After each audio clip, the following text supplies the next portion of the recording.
নমস্কার বন্ধুরা, শ্রাবণী রান্নাঘরে আপনাদের সবাইকে স্বাগত জানিয়ে আমি প্রতিদিনের মতো আবারও আজকের একটা রান্নার ভিডিও নিয়ে আপনাদের সামনে চলে এসেছি। আজকের আমি আপনাদের আলু কুমড়ো আর সজনে ডাঁটা দিয়ে একটা নিরামিষ রেসিপি বানিয়ে দেখাবো। আশা করি আপনাদের ভালো লাগবে। তার জন্য কিন্তু আমার পুরো ভিডিওটা আপনাদের দেখতে হবে। আর দেখা শুরু করার আগে একটা লাইক দেবেন, ভিডিওটা সম্পূর্ণ দেখে সুন্দর একটা কমেন্ট করবেন আর শেয়ার করতে ভুলবেন না। তাহলে চলুন আজকের আমি এই রেসিপিটা কিভাবে বানাচ্ছি সেটা আপনারা একবার দেখে নিন। রান্নাটা করার জন্য প্রথমে আমি এখানে দেখুন গ্যাসটা অন করে একটা কড়া বসিয়ে দিয়েছি। এবারে আমি কড়ার মধ্যে দিয়ে দিচ্ছি বেশ কিছুটা জল। এখানে কিন্তু বেশ কিছুটা জল দিয়ে দিলাম। এইবারে আমি এর মধ্যে দিয়ে দেব দেখুন সজনে ডাঁটাগুলো। এখানে কিন্তু সজনে ডাঁটাগুলো আমি প্রথমে এইভাবে জলের মধ্যে দিয়ে দিচ্ছি। সজনে ডাঁটাগুলো জলের মধ্যে দিয়ে প্রথমে ডাঁটাগুলোকে একটু ভাপিয়ে নেব। দেখুন ডাঁটাগুলো কিন্তু একটু ঢাকা দিয়ে এইভাবে একটু ভাপিয়ে নিতে হবে। ডাঁটাটা আমার এখানে ভাপানো হয়ে গেছে, ডাঁটাটা আমি এখানে ভাপিয়ে নিয়েছি। এইবারে আমি ডাঁটাটাকে তুলে নেব। ডাঁটাটা কিন্তু আলাদা করে তুলে নিতে হবে। আর আমি প্রতিদিনের মতো আপনাদের একটা কথাই বলবো যে প্লিজ আমার ভিডিওটা আপনারা টেনে টেনে দেখবেন না, পুরো ভিডিওটা দেখুন, আশা করি আপনাদের ভালো লাগবে। দেখুন আমি কিন্তু ডাঁটাগুলো প্রথমে এইভাবে ভাপিয়ে একটু তুলে নেব। ডাঁটাগুলো ভাপিয়ে আলাদা করে তুলে রেখে দিয়েছি। আর কড়াটা আবারও পরিষ্কার করে নিয়ে চলে এসেছি। এইবারে দেখুন আমি রান্নার জন্য দিয়ে দিচ্ছি সর্ষের তেল। এখানে কিন্তু কড়াই সর্ষের তেল দিয়ে দিলাম। দিয়ে তেলটাকে প্রথমে খুব ভালোভাবে একটু গরম করে নেব। তেলটা কিন্তু প্রথমে খুব ভালোভাবে গরম করে নিতে হবে। আর আমার চ্যানেলে নতুন বন্ধু পুরনো বন্ধু সবাইকেই বলছি আমার তরফ থেকে অনেক অনেক ভালোবাসা।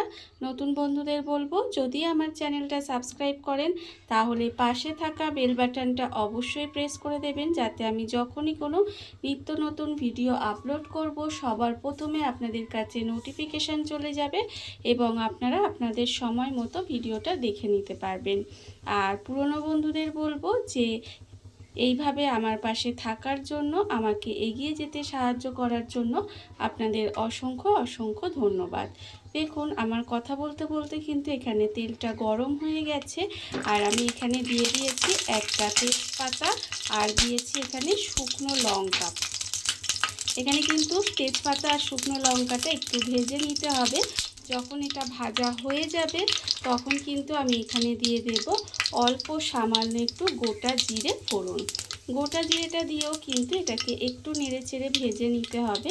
আর গোটা জিরেটাও যখন ভাজা হয়ে যাবে তখন আমি এখানে দিয়ে দেব প্রথমে আলুগুলো। এখানে কিন্তু আলুগুলো আমি একটু এইভাবে ডুমো ডুমো করে কেটে রেখেছি, সেই আলুগুলো কিন্তু প্রথমে এর মধ্যে দিয়ে দিচ্ছি। আলুগুলো দিয়ে এবারে আলুটাকে প্রথমে একটু নেড়ে চেড়ে ভেজে নেব। আলুটা কিন্তু আমি এখানে একটু সময় ভেজে নিয়েছি। আর আলুটা এখানে যখন দেখবেন হালকা করে ভাজা হয়ে গেছে তখন আমি এর মধ্যে দিয়ে দেব কুমড়োগুলো। এখানে কুমড়োটাও কিন্তু আমি এইভাবে একটু ডুমো ডুমো করে কেটে রেখেছি, সেই কুমড়োটা এখানে দিয়ে দিলাম। দিয়ে এবার আলু কুমড়ো একসঙ্গে একটু সময় ভেজে নেব। এটাকে কিন্তু আরেকটু এইভাবে ভেজে নিতে হবে। আর এই রান্নাটা আজকে যেটা আমি আপনাদের দেখাচ্ছি এটা আপনারা কিন্তু যে কোনো কিছুর সাথে খেতে পারেন, খেতে ভীষণই সুন্দর হয়। আর রুটি লুচি পরোটা বা আপনারা ভাত দিয়েও খেতে পারেন, তাতেও কিন্তু খেতে ভীষণই ভালো হয়। খুব কম উপকরণে আর খুব কম মশলায় এটা আজকের আমি আপনাদের বানিয়ে দেখাচ্ছি, যেটা কিন্তু একেবারে গরমের জন্য পারফেক্ট রান্না। দেখুন এবারে কিন্তু এইভাবে একটু আলু আর কুমড়োটাকে লাল করে ভেজে নেব। আলু আর কুমড়োটা দেখুন এখানে আমি লাল করে ভেজে নিয়েছি। আর এটা কিন্তু এইভাবে একটু লাল করে ভেজে নিতে হবে।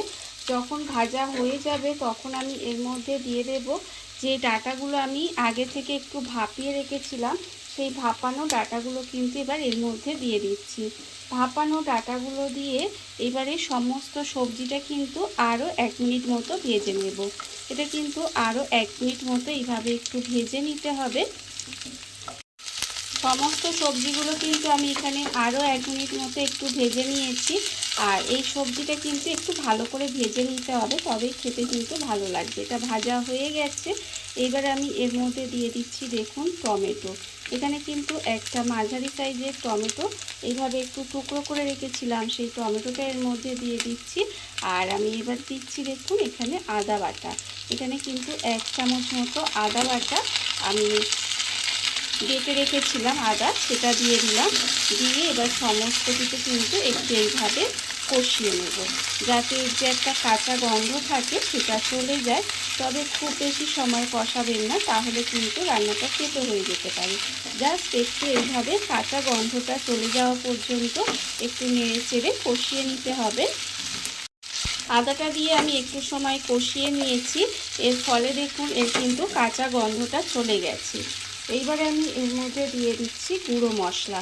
এখানে গুঁড়ো মশলার মধ্যে আছে আমার নুন, হলুদ গুঁড়ো, লঙ্কার গুঁড়ো, জিরের গুঁড়ো আর চিনি। অবশ্যই করে কিন্তু যেহেতু নিরামিষ রান্না, অল্প একটু চিনি অবশ্যই দেবেন, এতে খেতে ভালো লাগবে, স্বাদটা ভালো হবে। এবার এর মধ্যে দিয়ে দিচ্ছি অল্প একটু জল। অল্প জল দিয়ে মশলাটাকে খুব ভালোভাবে এবার কষিয়ে নেব। জলটা অবশ্যই দেবেন, না হলে কিন্তু মশলাটা পুড়ে যেতে পারে, যেহেতু গুঁড়ো মশলা দিয়েছি। এইবারে দেখুন এই সমস্ত কিছু কিন্তু খুব ভালোভাবে একটু সময় নিয়ে কষিয়ে নেব। এটা কিন্তু খুব ভালোভাবে একটু কষিয়ে নিতে হবে, তেল ছাড়া পর্যন্ত কিন্তু এবার কিন্তু এইটা মানে এই সবজির সঙ্গে মশলাটা দিয়ে ভালো করে কষিয়ে নেব। মশলা আমার এখানে খুব ভালোভাবে কষানো হয়ে গেছে, আর মশলা থেকে দেখুন তেলটাও ছেড়ে দিয়েছে। যখন এইভাবে মশলাটা খুব ভালোভাবে কষানো হয়ে যাবে, তখন আমি এর মধ্যে দিয়ে দেব জল।